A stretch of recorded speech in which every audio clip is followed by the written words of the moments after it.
Grace saw her across the dining room and froze. Paris, September 1969. She was having lunch at Maxim's with 2 other princess wives, some charity thing she'd agreed to months ago and couldn't cancel. The restaurant was full of the usual Paris crowd, wealthy and elegant and deeply uninteresting. Grace had been pushing food around her plate, nodding at appropriate moments, performing engagement while feeling nothing. Then she'd glanced up and seen her, Ingrid Bergman, sitting 3 tables away, having lunch with someone Grace didn't recognize. Ingrid looked older, naturally. It had been 15 years since Grace had seen her.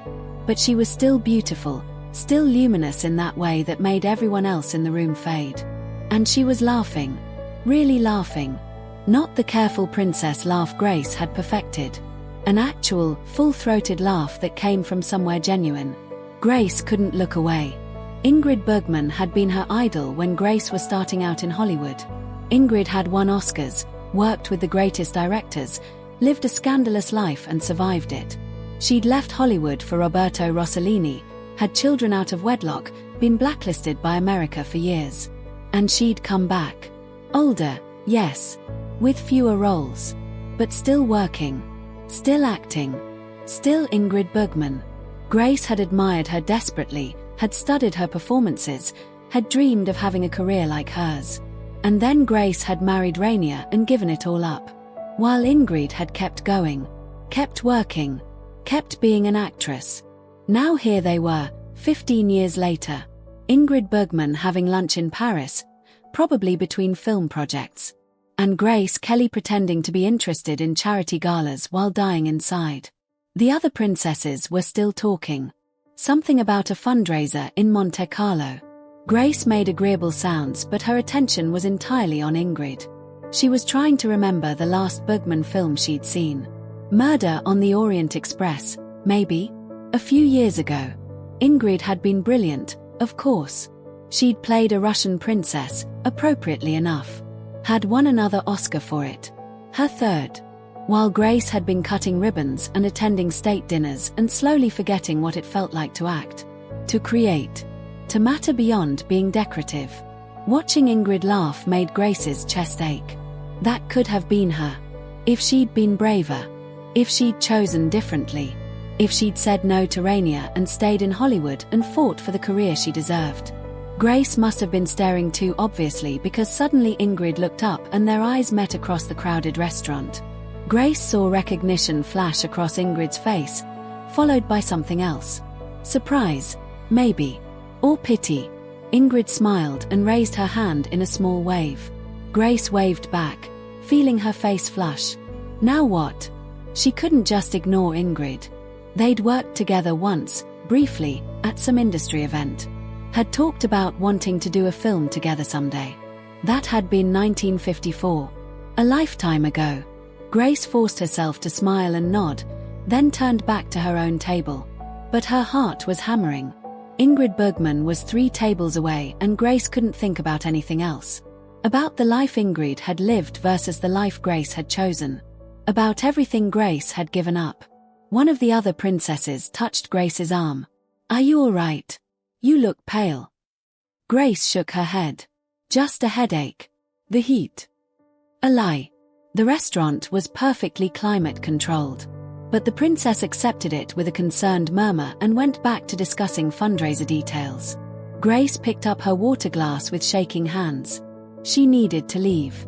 Needed to get out of this restaurant before she did something stupid like walk over to Ingrid's table and break down crying. Before she said out loud all the things she'd been thinking for 13 years. That she'd made a terrible mistake. That being Princess Grace was killing her. That watching Ingrid Bergman still being Ingrid Bergman made Grace want to scream with regret. But before Grace could make excuses to leave, Ingrid stood. She was leaving too, apparently. Her lunch companion was settling the bill while Ingrid gathered her things.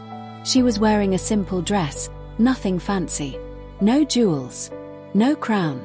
Just a woman having lunch in Paris between whatever project she was working on.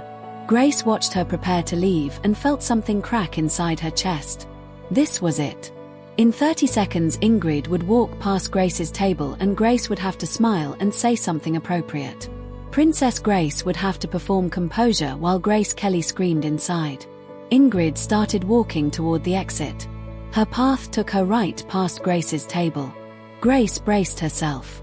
But instead of just nodding politely, Ingrid stopped. "Grace Kelly," she said warmly.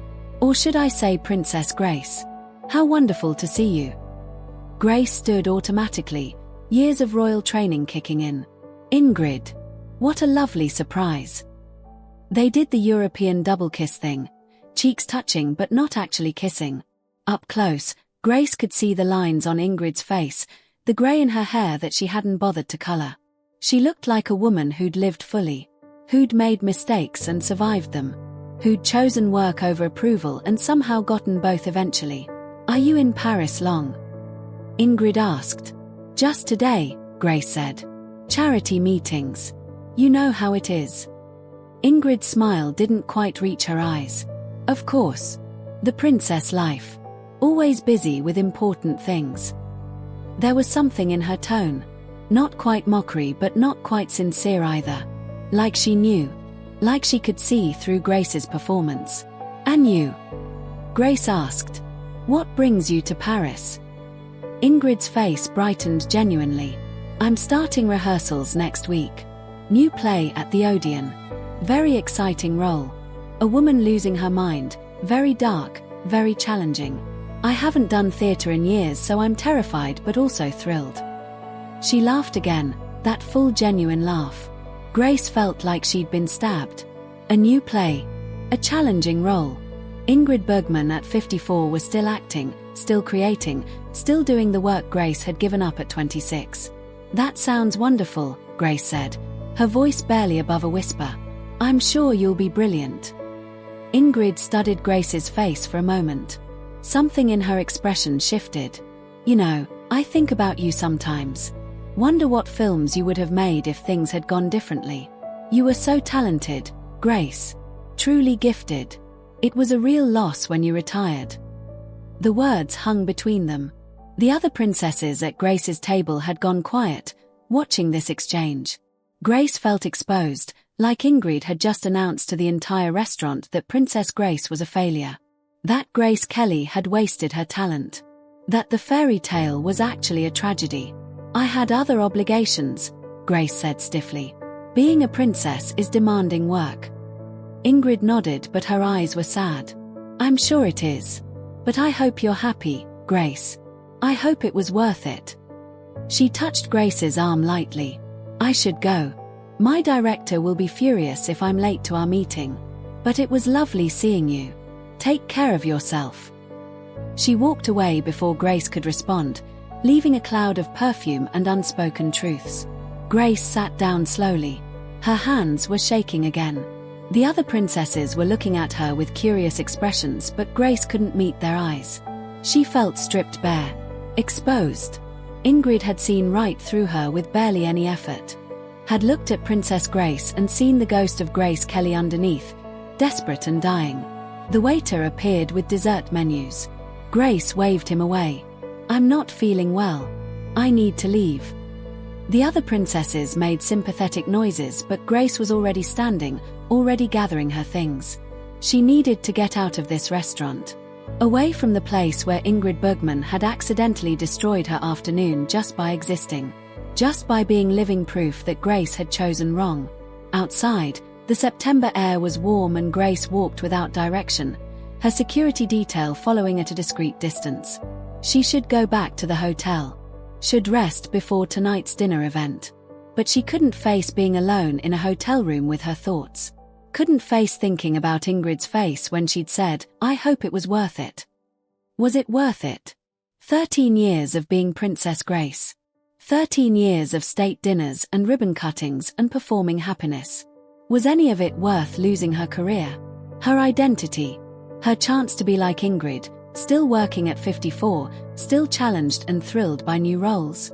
Grace walked faster, as if she could outrun these thoughts. But they followed her through Paris streets, relentless. She found herself near the Seine and stopped at a bridge, looking down at the water. Paris had been good to her once. She'd filmed here in 1955, To Catch a Thief with Cary Grant. had fallen in love with the city and the work and the life she was building. And then Rainier had happened and everything had changed. She'd left Paris as Grace Kelly and returned as Princess Grace. Different person, different life. Grace gripped the bridge railing and tried to breathe. Ingrid's words kept echoing. "I hope you're happy." Was she happy? Had she been happy even one day in the past 13 years? She tried to think of a moment. A single genuine moment of happiness since becoming a princess. She couldn't find one. Contentment sometimes. Resignation often. But happiness? No. That had died with Grace Kelly. Her security guard approached cautiously. "Your Highness, we should return to the hotel. You have an event at 7. Grace nodded without turning around. Yes, an event. Another performance. Another evening of being Princess Grace while Grace Kelly drowned inside her. She let the guard lead her back to the car. Inside, separated from Paris by tinted windows, Grace finally let herself cry. Not loud sobs. Just silent tears running down her face, ruining her makeup. The guard pretended not to notice. Grace was grateful for that small mercy. She cried all the way back to the hotel, mourning not Ingrid Bergman but herself. Mourning Grace Kelly. Mourning the actress she'd been and the actress she might have become if she'd been braver. At the hotel, Grace went straight to her room and locked the door. She had 3 hours before the dinner. 3 hours to pull herself together. To become Princess Grace again. But first she needed to sit with this grief. This realization that Ingrid had accidentally given her. That Grace had wasted 13 years being someone she wasn't. That she could have chosen differently. Could have been difficult and scandalous like Ingrid. Could have fought for her career, could have said no to Rainier and yes to herself. But she hadn't. She'd chosen safety over risk. Approval over authenticity. The crown over the camera. And now she was 40 years old and trapped and watching other actresses live the life she'd given up. Grace went to the phone and almost called Rainier. Almost told him she wanted to come home, that she couldn't do tonight's event, that she was falling apart. But what would he say? He'd tell her to pull herself together. Tell her she had responsibilities. Tell her Princess Grace didn't have breakdowns in Paris hotel rooms over chance encounters with old Hollywood colleagues. He'd be right, of course. Princess Grace didn't fall apart. She endured. She performed. She survived. So Grace hung up the phone without making the call. She could survive this alone. She'd been surviving alone for 13 years. What was one more night? She ran a bath and soaked for an hour, trying to wash away the encounter with Ingrid. Trying to forget that look of pity in Ingrid's eyes when she'd said, "I hope it was worth it." But the water couldn't wash away truth. Couldn't erase the fact that Ingrid was starting rehearsals for a challenging new role while Grace was getting ready for yet another charity dinner. Couldn't change the choices Grace had made. The bath went cold and Grace got out. She looked at herself in the mirror. 40 years old. Still beautiful by conventional standards but starting to fade. And what did she have to show for those 40 years? 3 children she barely knew. A loveless marriage. A title that meant nothing to her. And the ghost of Grace Kelly, buried so deep that most days Grace forgot she'd ever existed. She started getting ready for the dinner, moving mechanically through the familiar routine. Makeup, hair, dress, jewelry, each step transforming her from Grace into Princess Grace. By the time she was finished, she looked perfect, elegant, appropriate, empty. She stared at her reflection and thought about Ingrid's grey hair and laugh lines and the way she'd lit up talking about her new role. Ingrid looked lived in, real. Grace looked preserved, artificial, like something in a museum. A beautiful corpse. The phone rang. Her secretary, checking if she was ready. The car was waiting. Grace took one last look at herself. "I hope you're happy," she whispered to her reflection. Then she left the room. The dinner was exactly what she'd expected. Wealthy people making small talk. Speeches about charity. Excellent food that Grace couldn't taste. She sat at the head table and smiled and nodded and said the right things. Princess Grace performing for an audience that didn't care about Grace Kelly. No one at this dinner knew she'd cried in the car. No one knew she'd had a breakdown over seeing Ingrid Bergman. No one knew she was dying inside the role she was playing. They just saw the crown and the title and the perfect facade. And Grace let them. Because that's what she did. She performed. She endured. She survived. Even when survival felt like its own kind of death. Later, back at the hotel, Grace took off the crown and the dress and the jewelry and stood in front of the mirror in her slip. This was closer to the real her. Tired. Sad. Trapped. She thought about Ingrid in rehearsal next week, tackling a challenging role. Thought about all the actresses still working, still creating, still doing the thing Grace had given up. She thought about what might have been if she'd said no to Rainier. If she'd been brave enough to choose herself. But those thoughts led nowhere useful. She'd made her choice 13 years ago. She had to live with it. Had to keep being Princess Grace until she died. The only question was whether she could survive that long. Whether watching other people live the life she'd wanted would eventually break her completely.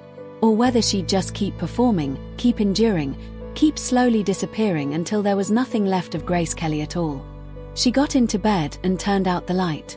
Tomorrow she'd go back to Monaco. Back to Rainier and the children and the palace. Back to being Princess Grace full-time. Today would become just another memory.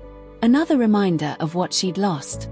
Another moment of grief she'd have to bury deep and never speak about. But tonight, in the dark, she let herself imagine a different life. One where she'd said no to the prince and yes to herself. Where she was 54 and still acting. Where she had grey hair and laugh lines and was excited about her next role. Where she was Ingrid Bergman instead of Princess Grace. It was just a fantasy. A dream of a life she'd never live. But for tonight, lying alone in a Paris hotel room, Grace let herself have it. Let herself imagine being happy. Being real. Being herself. Tomorrow she'd wake up and put the crown back on. But tonight, she could dream. And maybe, just maybe, that would be enough to survive one more day.